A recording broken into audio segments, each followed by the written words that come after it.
Welcome to Lightways at Life Astrologer with me, Anna Isabel, and I have the pleasure of introducing Tara Al to you all today. So welcome, Tara. Thank you, Anna. It's great to be here.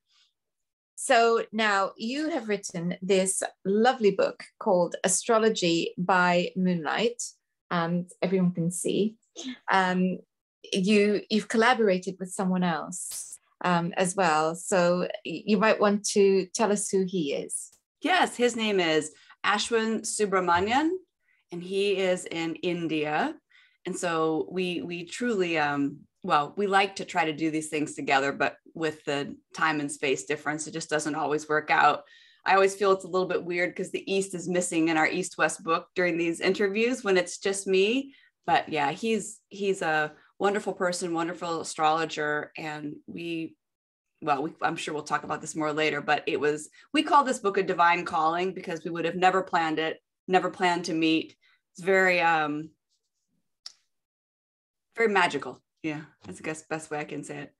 That's lovely. And because it's a book about the moon, I thought it might be nice to have a look and see what role the moon plays in your chart. And it's in Leo. But of course, the most important thing here is you are a Cancerian with the Mercury and Saturn all in Cancer. So of course, the moon is going to be very important. How do you feel that? Oh, yeah. Yeah, very, very much. Yeah, I do. When you were a child, did you feel attracted to the moon?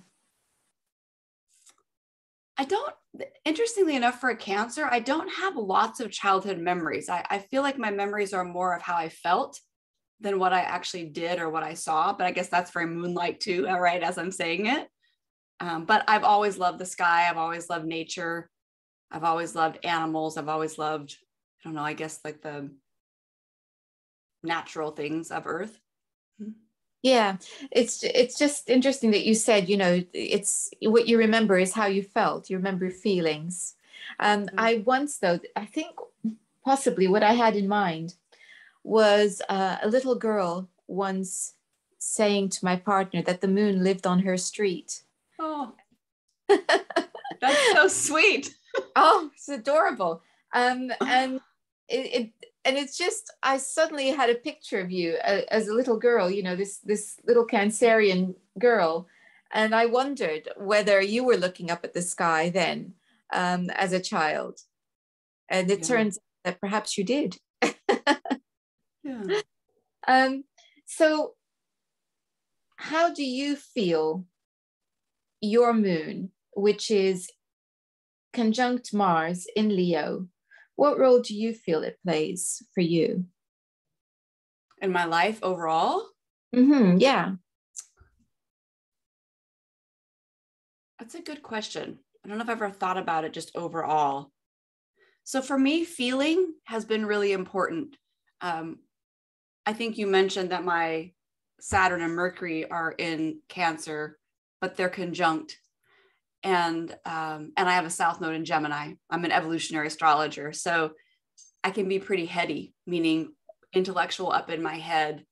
And so I feel like the moon plays a role in pulling me out of that mental space and more into, especially in Leo, more into my heart, more into feeling, more into my passion of living versus, I guess, trying to control things from a more intellectual standpoint. Well, that's how I see it in many ways. And, that Mars rules my chart. I'm at Aries rising, right? So the moon is right hand in hand, and it's maybe a different moon in the sense that it's fiery, right? I mean, it's sometimes I'm a little sharp. I can be very direct, but that feeling motivation, I think part of the role it plays is getting me back in touch with me. That's been huge. And this book was a big part of that process too. I feel like so many of the things I do, it's personal. Like maybe this is a good way to put it. I mean, of course, Moon and Leo is going to take it personal, right? But even when I'm working with clients or I'm teaching or I'm speaking, I mean, I like to get personal. In many ways, I think that Moon has helped me get personal with me. And that's one of the things I most enjoy doing with other people. Like, I don't just want to talk about celebrity charts. Actually, that quite bores me. I want to talk about you right now right? Because you're the person here, alive, living, breathing, that we can talk about. That's interesting to me.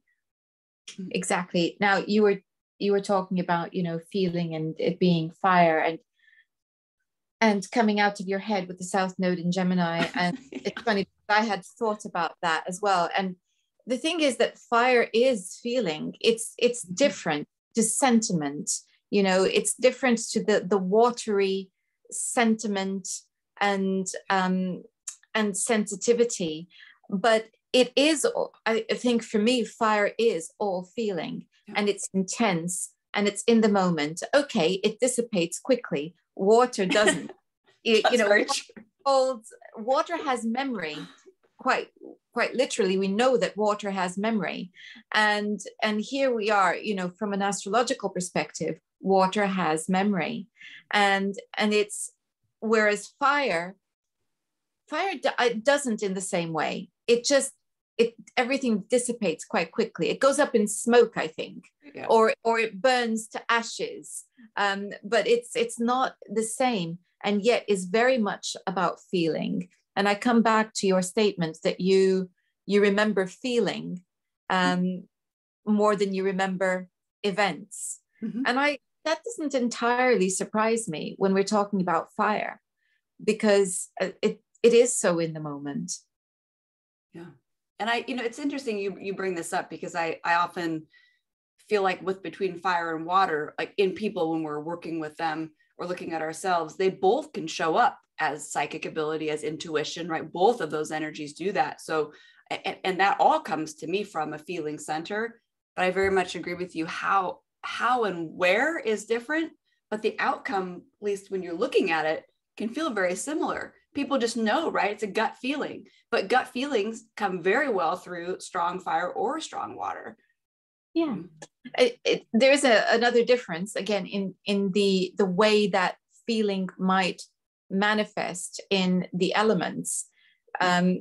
With water, you might be left guessing what the person's feeling. With it's there. There's no holding back. It's there for all to see, and that's the difference. But again, it's feeling. The driving force is emotion, because excuse me, the reason that water might hold back in displaying feeling is because it's seeking security by masking vulnerability, whereas fire, no, it doesn't feel the vulnerability. It just goes whoosh. It's not worried about what anybody else thinks. It's very open. I was going to say honest, but that would imply that water is dishonest. But I mean honest as in open. It's open and direct. So it's the yin yang energy. Yeah. So, but maybe it's like the yin yang of feeling. That's a nice way to look at it, right? Yeah. But both feeling. Exactly. And it's not something that I'd really thought about, but as we're speaking, it seems to me that that's the best way of expressing it, is that it's a yin yang difference in terms of the expression or the experience of feeling. Which ties in nicely, I guess, with having a North Node in Sagittarius sitting in your 9th house as well. Yeah, I mean, it's no joke when I say learning to trust my gut, to follow what's just true for me. It's been a lifetime thing, learning to do that versus here's what we're supposed to do. I was raised very conservative Christian, so part of that, it's funny when I think of that Saturn Mercury conjunction in the 4th house, I'm using porphyry. That speaks to that part, like that tight container, that tight conditioning around what we're supposed to think, what we're supposed to believe, what's right, what's wrong. And I feel like that my moon Mars and my North Node in Sagittarius have all been this pull, no, go check it out for yourself, right? Which you can imagine at home, especially as a teenager, often caused a lot of fiery storms, in my family, as I was, in some ways refusing to do things the way that I was taught to do them. But I need to be natural. And again, that's a big part of fire too. I feel like it's finding who we are naturally, especially Sagittarius, right? Just, it's not just natural law, it's also the natural essence and our natural path, our natural frequency. I talk about Jupiter oftentimes as being our natural frequency. Well, I think also, if we're talking about Sagittarius, that North Node, it's about freedom. Mm-hmm. And I think having an Aries ascendant, that's a childhood in which you have to fight for the right to be you. Yeah. As I've noticed Chiron sitting in that first house in Aries as well. It's fighting for the right to be you. And you could also put it that it's, a fight for the right to be free to be you and to be free to believe what you believe. So I think the last word that I would associate with Sagittarius is conviction. And, you have to have conviction. Otherwise, it's, I think Sagittarius would find everything else icky. Not a word I often use, but in doing readings, but I think it's the best word, no conviction, it's still disgust for, it's an emptiness. It's bland. It's, icky. Yeah, I'm totally with you. And Moon, Mars, and Leo, I guess back to your question again about what has that meant to me, or what is it? It's also about guts, having the guts. And I don't mean just to go do things in the world. I just mean just to be me and to be okay with that, right? Be okay with that, just, and without accolades, without affirmations, without the good job. Because, you to imagine, it's interesting. I heard you talk on some of your podcasts before how you came into astrology relatively early, but I didn't come into astrology that early, clearly, because, that wasn't something we were supposed to talk about. I maybe started dabbling in it in my late 20s, but I didn't really start studying it till my later 30s. And so for me, astrology in many ways has been a homecoming back to what is natural for me, how to naturally work with energy. But even to this day, and I'm almost 50, for my mom and dad, it's a topic we can barely talk about. Like, for example, I have this book coming out, super exciting for me.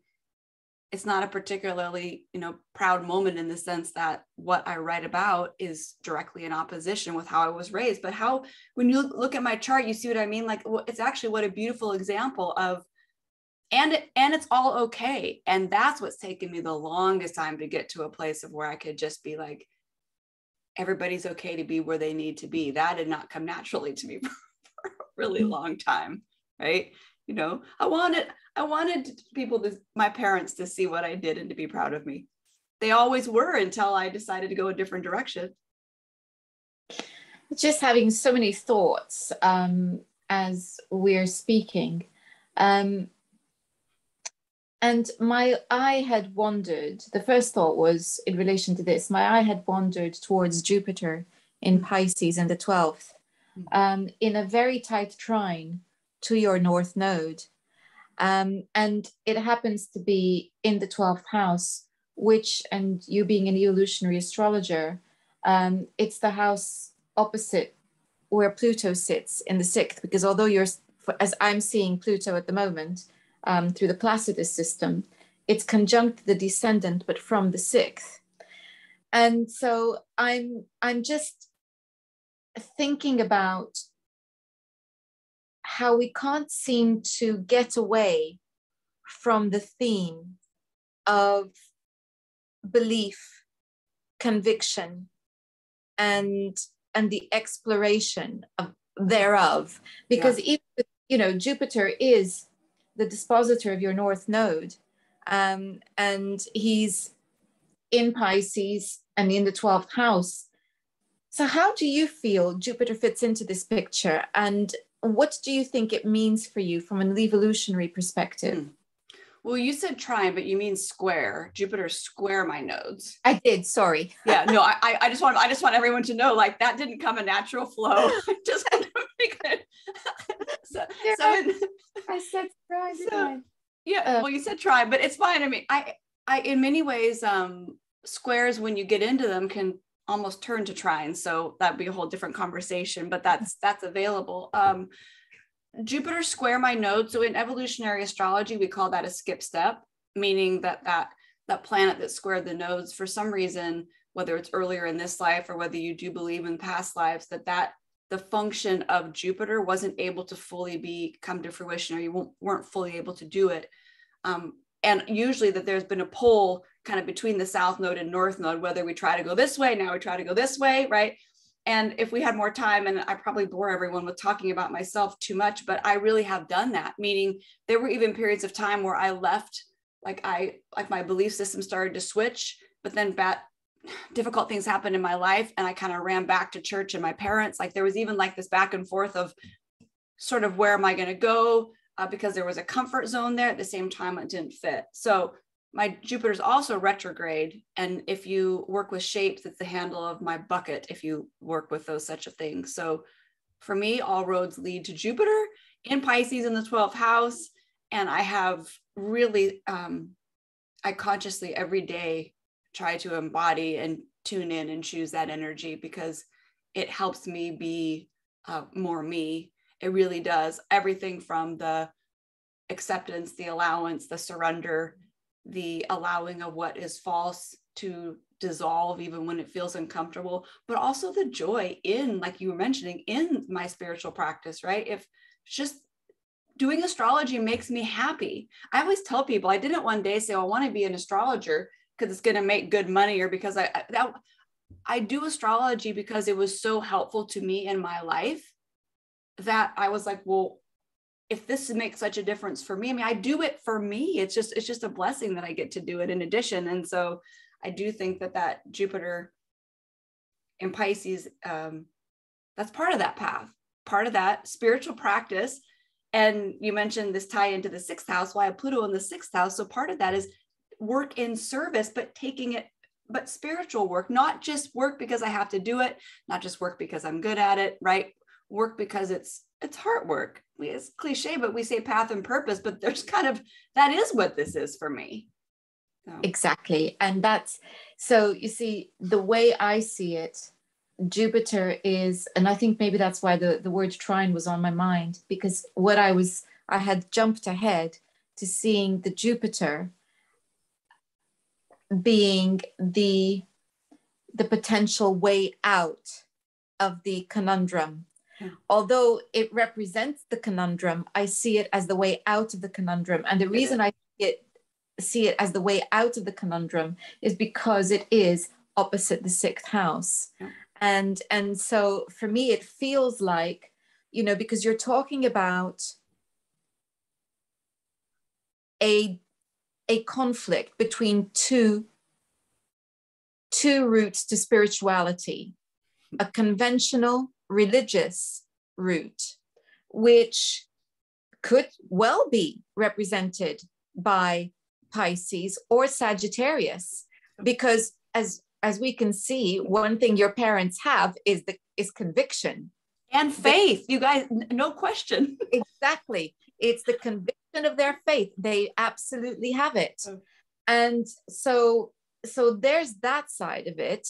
But then you find a different route to God, because let's not, pretend that that's not what we're talking about, because that is what you're talking about. You can't, as one of my wonderful guests for my other podcast, In the Light, remarked yesterday, we're too busy pretending God doesn't exist whilst we're looking for spirituality. So true. And it is absolutely right. And so this is what we're talking about here. It's let's forget the fashion side of it. God is part of spirituality. He, she, whatever you want to call it, divinity is at the heart, at the core, and the search for divinity. So that's what you've been exploring.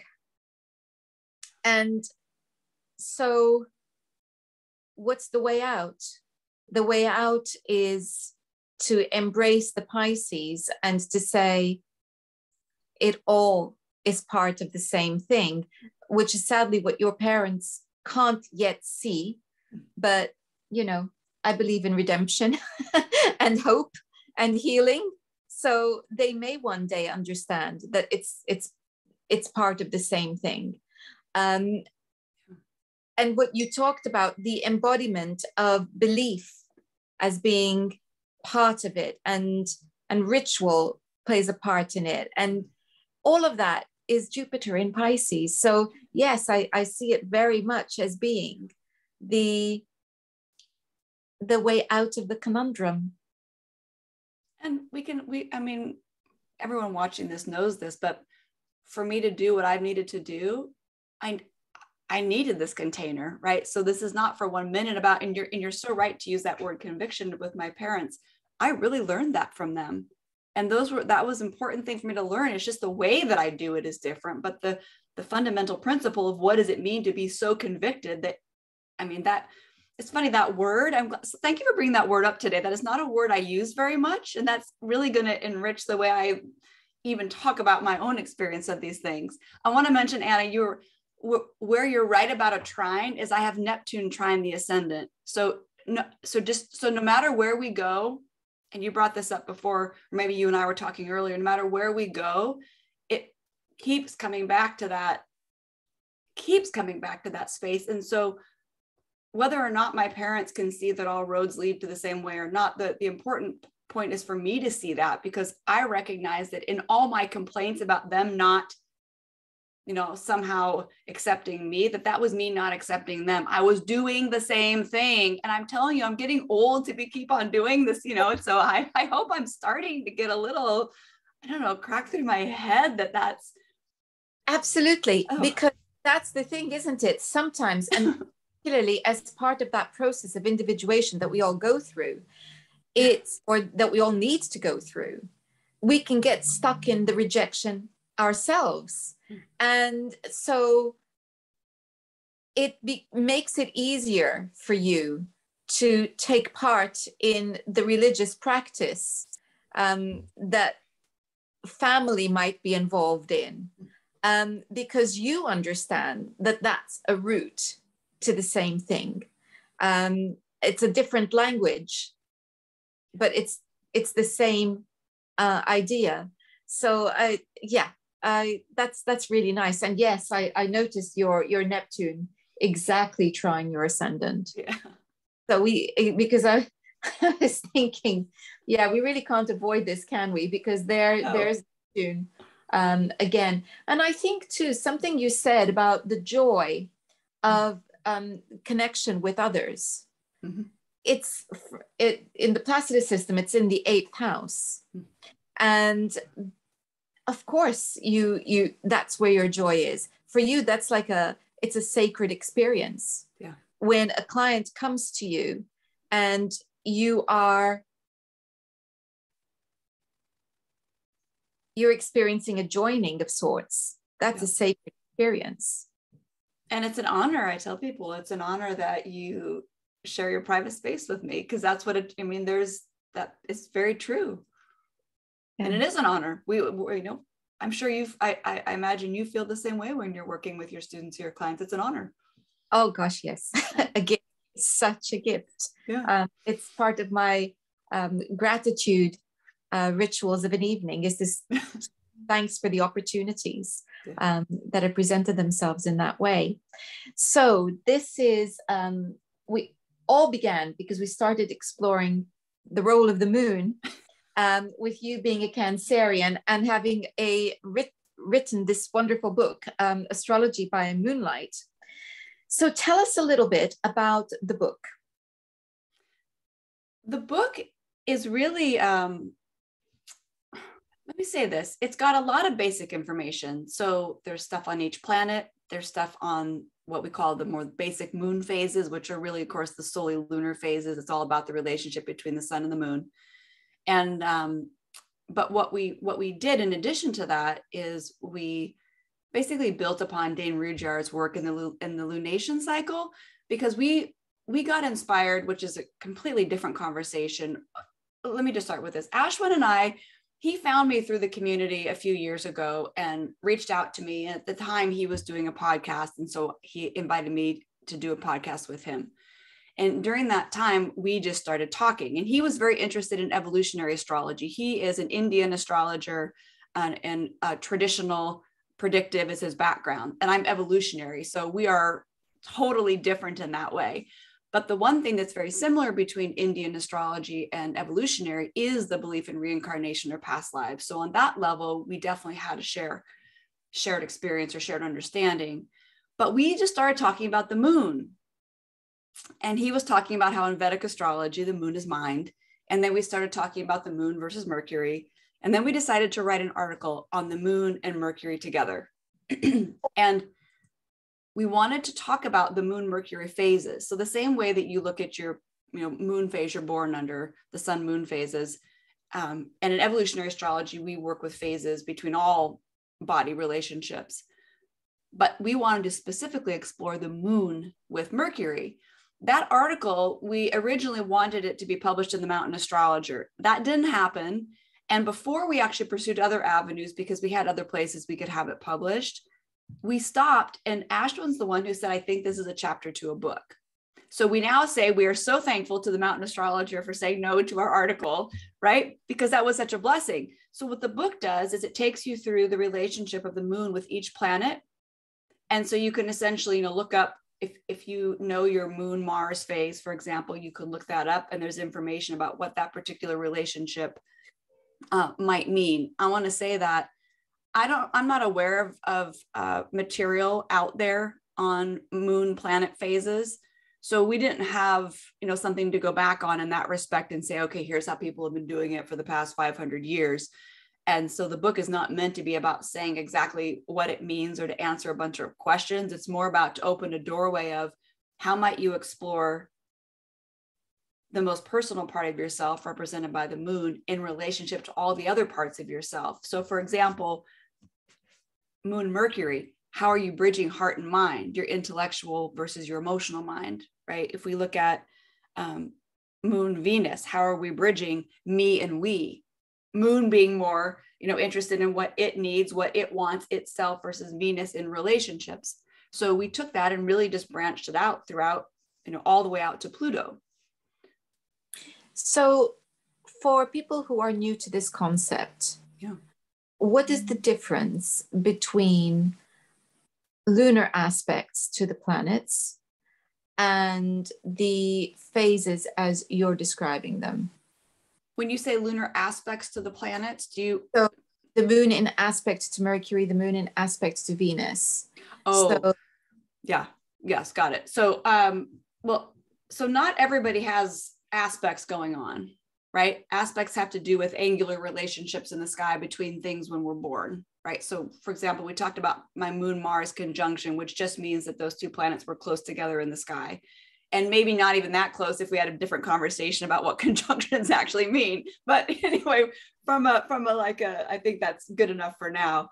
But everybody has a phase. So every two planetary bodies, they come together in their cycles.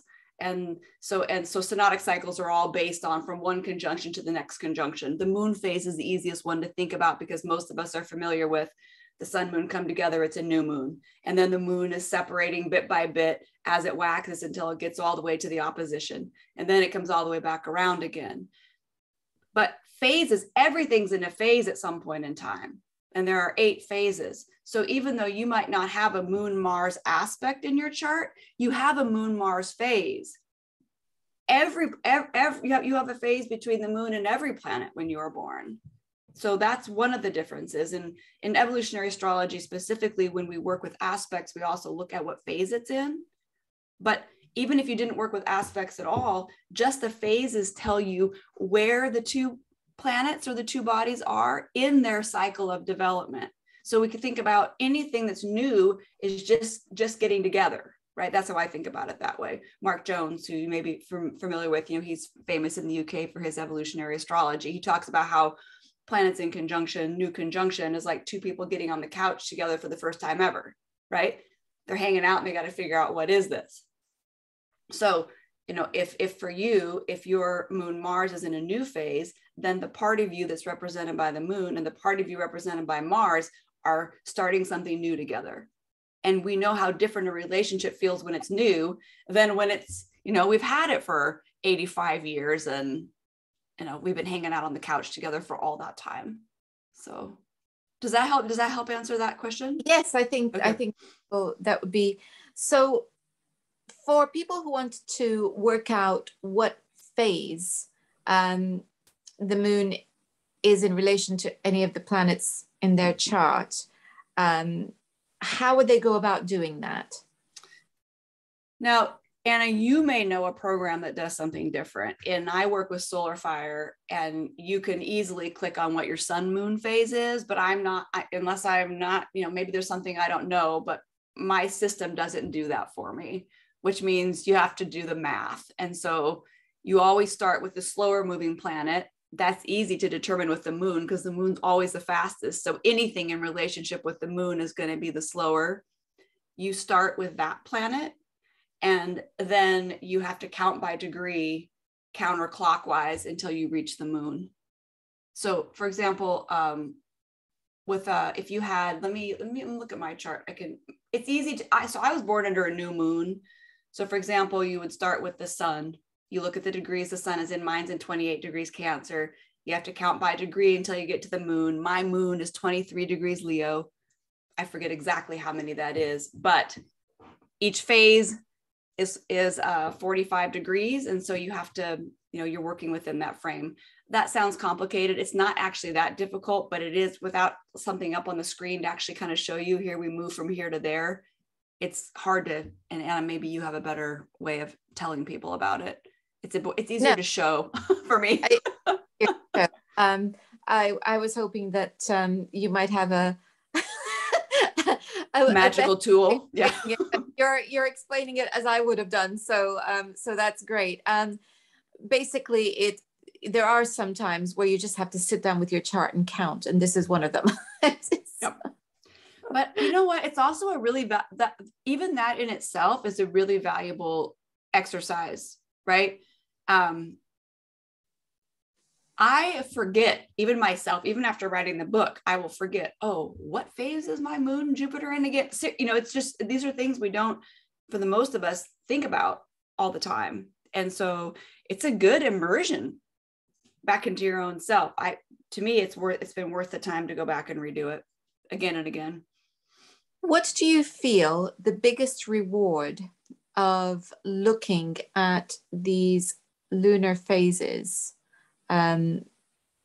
is? Looking at them in general, or looking at them with the moon with other planets? Well, in general, yes. If you're not looking at it specifically, obviously each relationship with each planet is going to have its significance.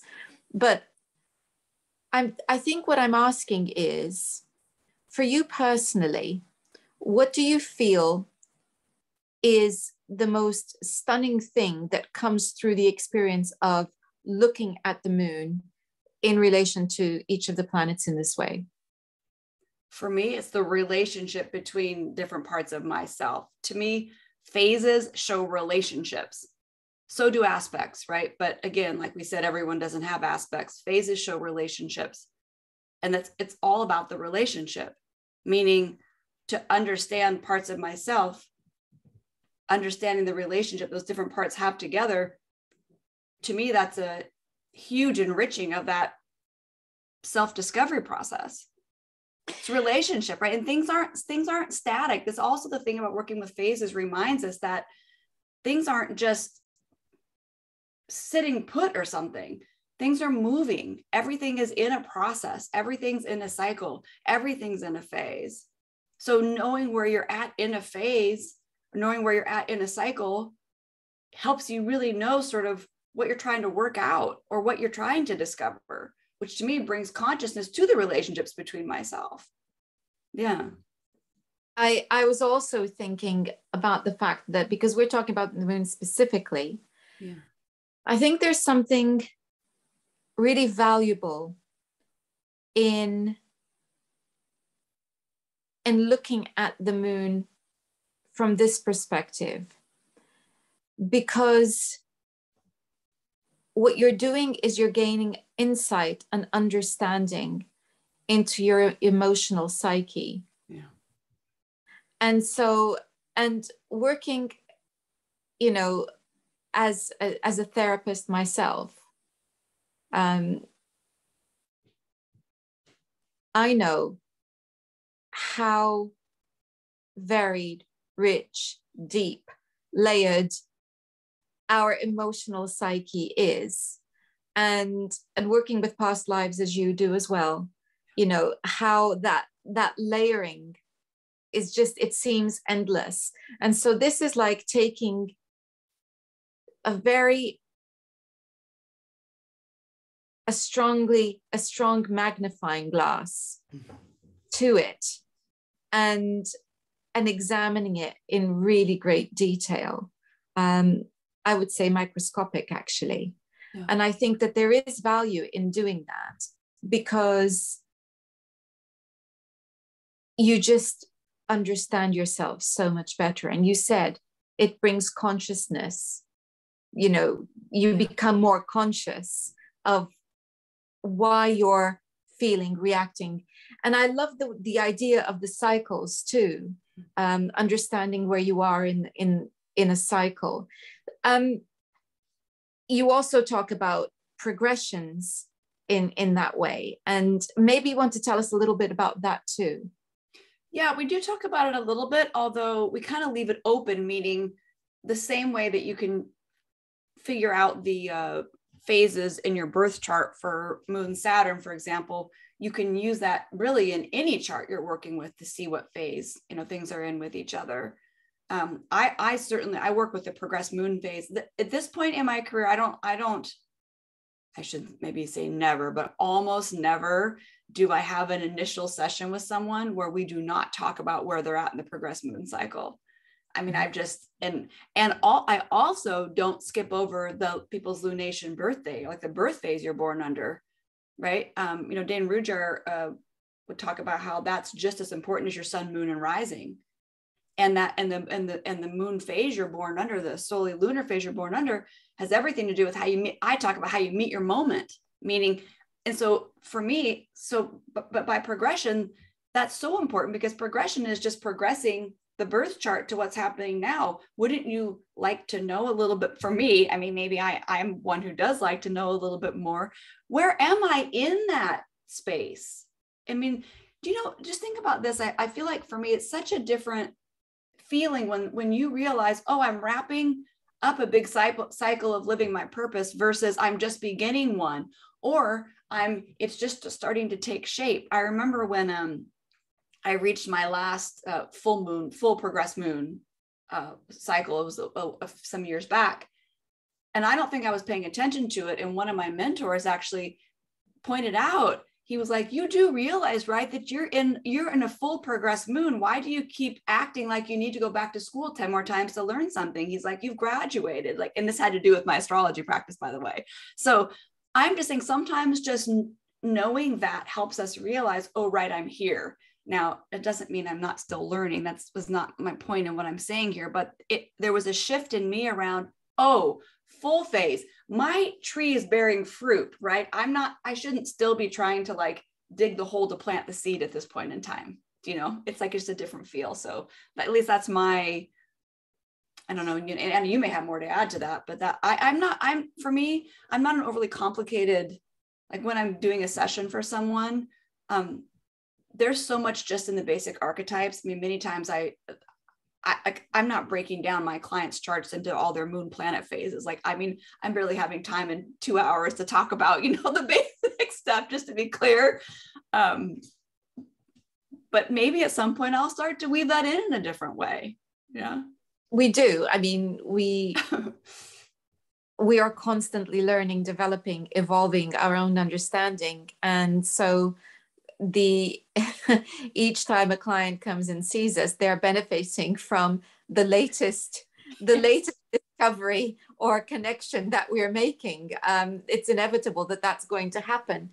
But, you know, as I was listening to you, I was thinking, you know what this is? This is a map. And, you know, there are moments in time when we feel lost And what we really need at that moment is a map. And a map shows us, where we've come from, and it shows us where we're at and how far we've come. So that's the progress we've made. Yeah. And it's showing us our destination and how close we are to it. And then when we get to that destination and we have a look at the map, we go, oh, look, there's another destination over there. This flag here that we've arrived at, that is the beginning of the next stage of the journey. Because there's another flag over there that I'm going to have to, how am I going to get there? How's, and this is what it is. So when we're talking, I think, the analogy of a map came to mind because of the word progression, it implies a process of development and evolution, and we don't stand still. And so looking at things, at how they progress is looking at us and how we're progressing. And consequently, it's nice occasionally to stop and put the rucksack down and take the map out and go, okay, how much more of this is there? How far have I come? And oh gosh, I'm lost. I've really taken the long way around here, haven't I? I could have taken a shortcut over there. But then if I hadn't taken the long way around, I wouldn't have stopped and, refueled or met this person. Or that's the richness of life. Yeah. I think with the book, one thing that we both, Ashwin and I, wanted to do, and he has a very strong Jupiter moon aspect. So we both of us have, speaking to what you said in the very beginning about the moon in our chart, that it is a prominent place for us. But we really wanted to take that sort of, the moon represents everyday people too, right? And it's like everyday stuff. And it's just in evolutionary astrology, where some people talk about how in between lives, we go back to the moon, which is how it ends up holding our memories, right? So it's got all these personal attachments. It's very subjective. Ashwin will talk about how the moon just wants what it wants. It doesn't care to explain why. It doesn't need a rationale. It just is like it's just a drive. But this, that part in an evolutionary astrology, we talk about the moon being ego. I can see how that's shared by different points in the chart, but I do resonate with that moon's placement, reflecting our ego, our separate sense of self. And even when we talk about south nodes, we're talking about the separate identities we created in past lives, right? So that kind of carries on. But the point being, the more you are in touch with this most personal, subjective, reactive, defensive, I need my stuff to be okay, right? I don't feel okay. I talk about the moon oftentimes as like our okay meter from moment to moment through life. It's the moon in me that's deciding, am I okay right now? Like right now with you, there's a part of my moon that is deciding, is this conversation okay? Is what she's saying okay? Is that, is the temperature okay? Like so the more you get in that space and see how that part is trying to navigate with the other parts, especially the parts that get further out, like Uranus and Neptune and Pluto, right? The ones that don't have the connection to that tight personal part, you can really, at least for me, it's made such a difference in recognizing, okay, here's where I'm probably going to double down, which helps too, right? Here's where I'm going to want to really try to stay in my comfort zone moon, because I can look by phase, for example, that I'm really at a point, for example, of last quarter crisis in consciousness, where I'm literally trying to awaken something. So it even gives us more compassion for those moments when we dig in and don't want to do something, or when we're afraid, or when we're upset, or when we're angry. You know what I mean? It's like context, right? Phases, oftentimes it's like context. Oh, right. It's not going to be easy. We're on that couch for the first time or whatever. Of course, I don't understand what going on between my mind and my feelings right now, right? I've got, in this case, that could be a Venus Mercury something. I'm outside of the book territory, but you get what I'm saying. It's like when you understand, it's like with aspects or conversations too, right? Well, phases, you can think of them in that way, some ways too, right? How are those energies working together? But context is everything. Otherwise, it's just stuff. So for me, it helps me, So the book that we are talking about is Astrology by Moonlight, and it's I invite everyone to grab it, learn more about the phases of their moon in relation to the planets, and have the opportunity to take that magnifying glass out and look very carefully at that barometer that tells us whether or not we are okay and why or why not that might be. I think that is actually probably one of the most fundamental issues that I come across as a therapist, is where people have been denied the right to their own feelings, which happens so often.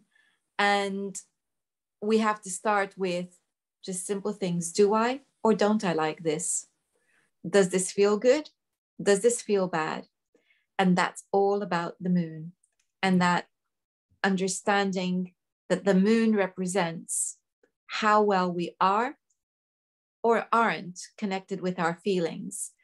And it's so important, because if we don't understand that connection, then we don't understand what's driving us. So this is another beautiful tool which you have given us. Thank you. Oh, thank you for receiving it. And thank you for joining us on Lightways today, Tara. Thank you, Anna. It's been such a pleasure. Thank you for bringing up such really amazing conversation.